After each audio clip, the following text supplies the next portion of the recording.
সাত সকালে চলন্ত বাসে আগুন। বুধবার সকালবেলায় আচমকায় একটি বেসরকারি বাসে আগুন লেগে যায়।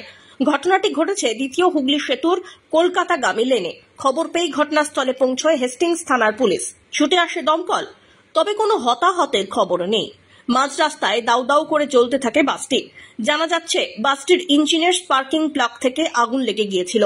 বাসের চালক বুঝতে পেরে যাত্রীদের তৎক্ষণাৎ নামিয়ে দেন। অল্পের জন্য প্রাণ রক্ষা পায় সকলের। দমকলের তৎপরতায় আগুন দ্রুতই নিয়ন্ত্রণে আসে। ব্রিজের ওপরে চলন্ত বাসে এইভাবে অগ্নিকাণ্ডের জেরে সৃষ্টি হয় সাময়িক যানজটের। নিত্যযাত্রীরা মহা সমস্যায় পড়েন। পুলিশ বাসটিকে দ্বিতীয় হুগলি সেতু থেকে টেনে সরানোর প্রক্রিয়া শুরু করে। কিছুদিন আগে রাজস্থানে এইভাবেই চলন্ত বাসে আগুন লেগে যাওয়ার কারণে 20 জন যাত্রীর মৃত্যু হয়েছিল। এদিনও তেমন কিছু ঘটতেই পারত। শুধুমাত্র বরাত জোরে আর চালকের সতর্কতায় এ যাত্রায় প্রাণে বেঁচে গেলেন অগ্নিদগ্ধ বাসের যাত্রীরা। Bureau report.